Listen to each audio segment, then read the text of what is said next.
a shugaban wannan kwamiti mai albarka da suke binciken wannan wato bidiyo da aka saki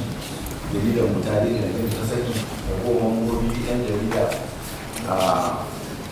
lauyoyi da sauran duk waɗanda suka haifar da abubuwan kamuta a rana. Na farko dai sunana Jafar ni ne editan jaridar Daily Nigeria wacce ta buga bidiyo guda biyu da ke nuna gwamnan jihar Kano da Tarayya Umar Ganduje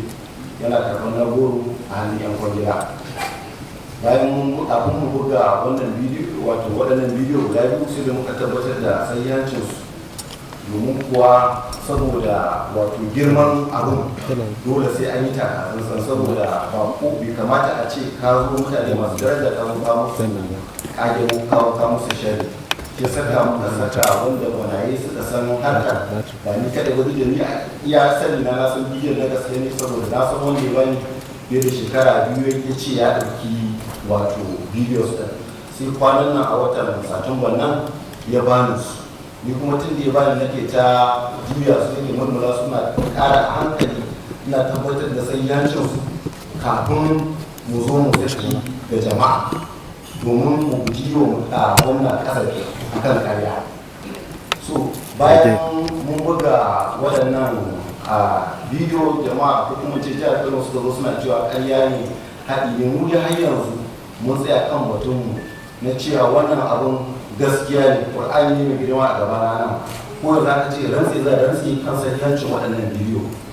Har yanzu kuma na dogara kan wannan magana cewa abubuwan da na sani na gaskiya ne, ko ina zan tsaya kan haka na cewa na gaskiya ne, saboda mun gayyaci akwai wakili da ya zo daga Amnesty International ya zo ya duba kafin su shiga al'amarin su rika wato su rika lura da cewa yaya abubuwan yake tafi, kar ka taba ni, kar ka taba lafiya ta, saboda sakin waɗannan bidiyon. Idan da wato abin nan wato wani majigi ne na ƙarya na zo da shi ba wanda zai shiga cikin al'amarin. Haka yan Premium Times su ma suka turo wani su ma ya zo ya gani kafin su buga,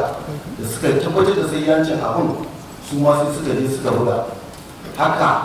abin da ya faru da BBC su ma sai da suka zo suka gani, wakilinsu da ya zo ya gani ya tabbatar da gaske ne, wakila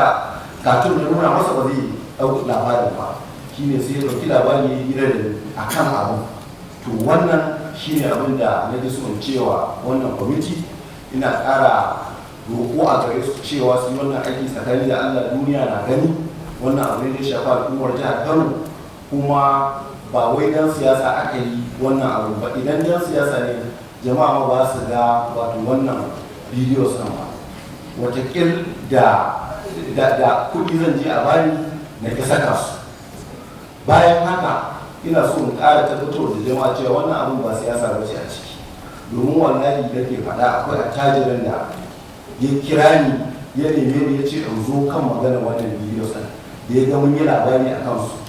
shi ma ya gani tabbatar da siyancin su ya ce to zai kai ni kasar waje da iyali na mu je mu zauna saboda kula da lafiya ta. Sai na ji daɗi, can washe gari sai zo ce amma ba zan saki ba sai an gama canjin yan takara, saboda idan ABC ta zama an gama canjin yan takara ta bayan da za a canza gwamna. Sai na ce a'a wallahi ni ba dan siyasa ba ne, dole wannan abun tun da aiki na nake na jama'a. Wane ne wannan alƙalin? Wane ne wannan babu daɗi a tona asirin shi. To ina so a bayanan da za ka gabatar da su da abin da ba za mu iya substantiating wato tabbatar da sahihancin labarin ba, a yi haƙuri wannan abin ko consumption ɗin gane kenan. Idan kuma za a iya tabbatar da labaran, idan misali ne wani ke ba mutane cewa ba siyasa ba ce, domin wasu na cewa siyasa ko wai na aiki da kwankwaso shi ya saka na abin da aikin da na da kwankwaso ai ban kai mai girma gwamna ba da suka fi shekara 40 tare, kuma ya ɗauke shi da ke shi ya yi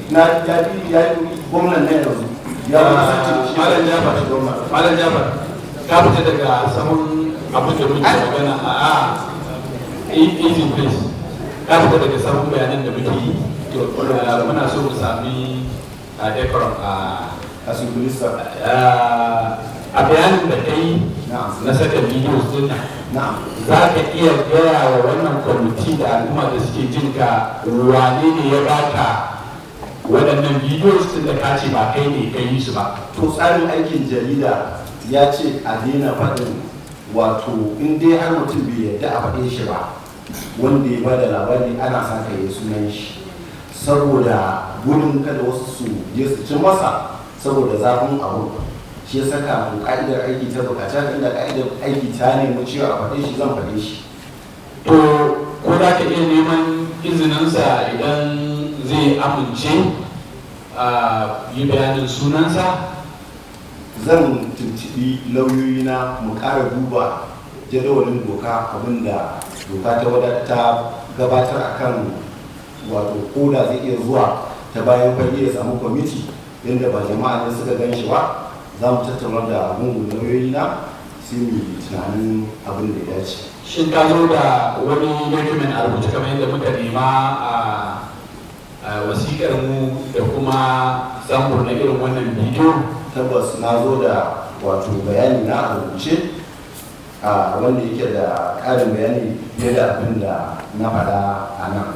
sannan kuma na zo da su waɗannan bidiyos ɗin na zo da har wanda yake da magana don abu da ɗaya sarewa muka saka ta kamfanin, amma a cikin wanda muka saka a cikin abin nan faifan cd da kuma abin nan a flash disk din mun saka bidiyos ɗin da mai magana da mara magana.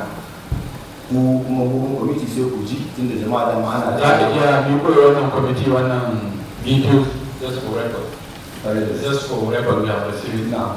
saboda probably za a yi question din deep question na abin da aka ce ko za ka iya miko wannan kwamiti waɗannan document da kake tare da su ko takardu da faifan video? Tabbas zan miƙa kwamiti. Alhamdulillah mun karbi wannan video